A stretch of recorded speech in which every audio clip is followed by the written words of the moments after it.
No dia 13 de outubro de 1972, um avião com 45 passageiros a bordo, incluindo um time completo de rugby uruguaio, caiu no meio da Cordilheira dos Andes, em uma das áreas mais remotas e hostis do planeta.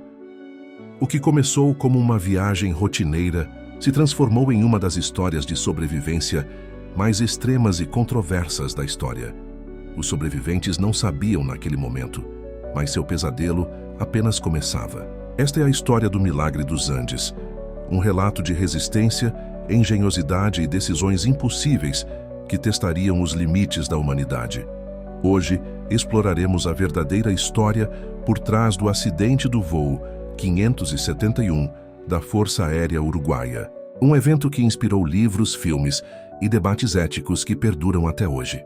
Mas antes de mergulharmos nessa incrível odisseia, inscreva-se em nosso canal e deixe nos comentários sobre quais outras histórias de sobrevivência você gostaria que explorássemos. Pronto?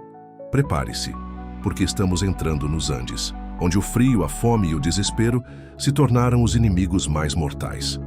O time de rugby Old Christians de Montevidéu, no Uruguai, viajava para o Chile para um amistoso. A bordo do voo 571, o clima era descontraído, cheio de piadas e expectativas esportivas. Quando o piloto anunciou que estavam se aproximando de uma área de turbulência, ninguém se alarmou muito. No entanto, entre os passageiros, um jovem, estudante de medicina de 19 anos, Roberto Canessa, sentiu uma inquietação que não podia ignorar. "Não estamos voando muito perto das montanhas?" perguntou alguém. Essa pergunta, aparentemente inocente, seria o prelúdio de uma tragédia que mudaria suas vidas para sempre. Minutos depois, o medo se materializou. O avião atingiu violentamente a encosta de uma montanha.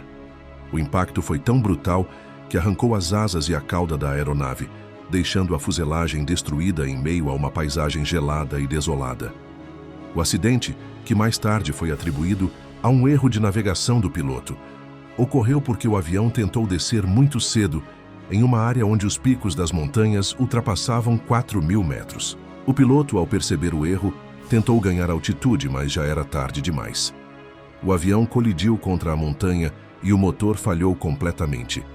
O silêncio que seguiu o impacto foi quebrado por gritos de dor e gemidos dos feridos.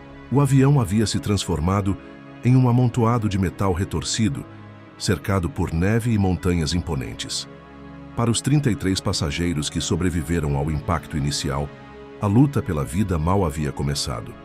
Roberto Canessa, o jovem estudante de medicina, mais tarde escreveria em seu livro Tinha que Sobreviver. "O impacto foi tão violento que meu corpo foi jogado para frente e minha cabeça bateu com força. Naquele momento pensei que minha vida havia terminado." Canessa, desorientado e ferido, começou a rezar enquanto ao seu redor gritos de terror e desespero enchiam o ar. Um dos passageiros exclamou: "Por favor, Deus, me ajude!" Enquanto o outro gritava que havia ficado cego. Canessa olhou para o homem que gritava e viu algo que nunca esqueceria. O cérebro do passageiro estava exposto, saindo de seu crânio. O avião havia se partido ao meio e a cauda havia desaparecido. Os assentos haviam se deslocado como peças de dominó, esmagando alguns passageiros e deixando outros presos nos escombros. O cheiro de combustível e os gritos de agonia enchiam o ar. Lá fora, uma tempestade de neve rugia, e as temperaturas, abaixo de zero, ameaçavam congelar qualquer um que ousasse sair. Os sobreviventes, muitos deles gravemente feridos, estavam presos a 3.600 metros de altitude, no meio de um deserto branco sem esperança aparente de resgate. Em meio ao caos, os itosis sobreviventes começaram a se organizar. Reuniram toda a comida e roupas quentes que puderam encontrar entre os destroços do avião. Acreditavam que o resgate chegaria em breve. Então usaram malas vazias para formar uma cruz gigante na neve, esperando que fosse visível do ar. Também gravaram uma mensagem de SOS com suas pegadas, em uma tentativa desesperada de chamar a atenção de qualquer avião que pudesse sobrevoar a área. Mas o tempo passava e a ajuda não chegava. No segundo dia, ouviram o som de um pequeno avião sobrevoando a área. Os sobreviventes, cheios de esperança, gritaram e agitaram o que puderam para chamar a atenção. Mas o avião desapareceu no horizonte sem vê-los. O mesmo aconteceu no dia seguinte. A euforia inicial se transformou em desespero. Os dias passavam e os suprimentos se esgotavam. O frio era insuportável e a neve não dava trégua. Logo, perceberiam que a luta pela sobrevivência exigiria decisões inimagináveis. Dos 45 passageiros que embarcaram no voo 571, 12 morreram no acidente. 5 outros sucumbiram aos ferimentos nas horas seguintes. Uma semana depois, outro passageiro faleceu devido aos ferimentos sofridos. Mas o pior golpe veio no 17º no dia, quando uma avalanche varreu o local do acidente, soterrando a fuselagem e matando mais 8 pessoas. Os sobreviventes, já debilitados pela fome e pelo frio, enfrentaram uma nova realidade. Estavam completamente sozinhos.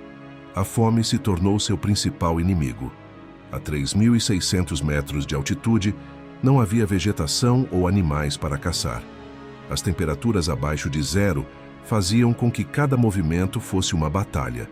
Para sobreviver, tiveram que recorrer à engenhosidade. Usaram uma folha de alumínio dos assentos para derreter neve e obter água potável. Desmontaram as capas dos assentos para criar cobertores que os protegessem do frio. Até usaram as bases dos assentos como raquetes de neve para se mover na neve profunda. Mas nada disso era suficiente para combater a fome que os consumia. Com os suprimentos esgotados e sem esperança de resgate, os sobreviventes enfrentaram uma decisão que testaria sua moral e humanidade. Os corpos dos falecidos estavam preservados na neve, e não demorou muito para que percebessem que sua única opção para sobreviver era consumi-los. Mas como tomar uma decisão tão angustiante? Como enfrentar a ideia de comer seus amigos e companheiros de equipe? Essa seria a prova definitiva de sua vontade de viver. Roberto Canessa, o estudante de medicina, sabia que o tecido humano continha proteínas e gorduras necessárias para a sobrevivência. Mas saber isso intelectualmente era uma coisa. Colocar em prática era outra muito diferente. Canessa, com um pedaço de vidro na mão, foi o primeiro a cortar um dos cadáveres. Cada sobrevivente pegou um pedaço e se forçou a comê-lo, sabendo que era a única forma de se manter vivo. A experiência foi traumática, mas necessária. E assim, em meio à neve e ao desespero, começou uma das fases mais sombrias de sua odisseia. Mas mesmo em meio ao desespero, havia limites. Os sobreviventes concordaram que certos corpos não seriam tocados, os da mãe e da irmã de Fernando Parrado e o do sobrinho de Javier Metol. Esses restos eram sagrados e ninguém ousaria profaná-los. No 17º dia, uma avalanche varreu o local do acidente, soterrando a fuselagem e matando mais 8 pessoas. Os sobreviventes, que já haviam começado a usar os corpos dos falecidos como alimento, enfrentaram uma nova decisão angustiante. Deveriam consumir seus amigos que haviam acabado de morrer?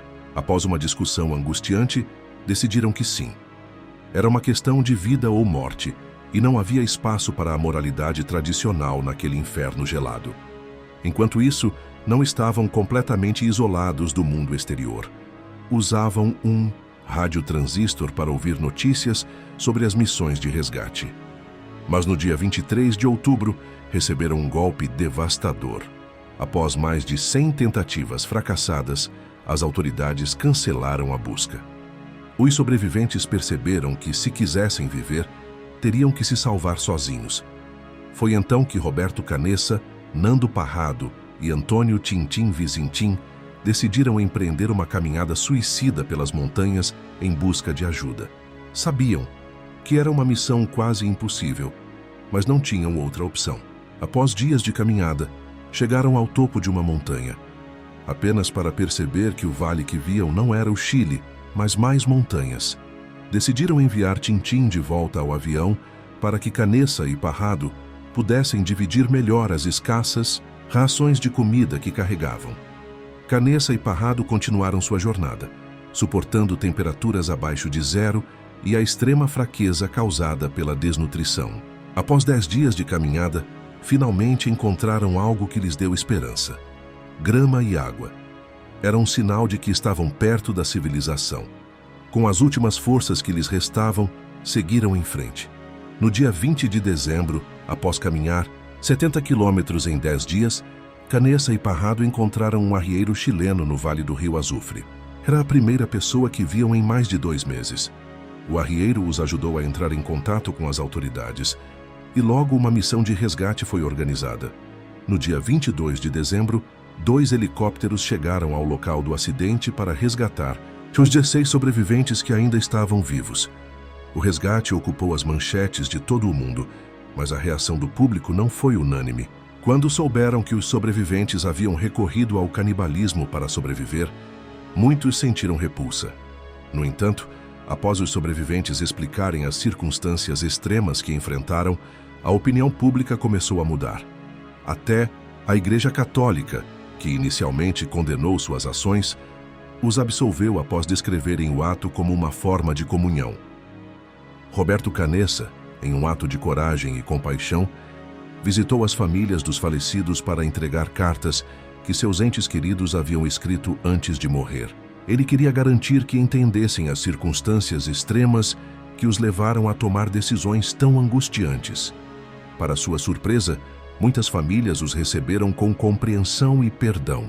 O Milagre dos Andes não é apenas uma história de sobrevivência física, mas também uma lição sobre resiliência humana, moralidade em situações extremas e o poder do perdão. O que você faria em uma situação semelhante? Você poderia tomar decisões tão difíceis para sobreviver? Deixe sua opinião nos comentários. E não se esqueça de se inscrever para mais histórias como esta.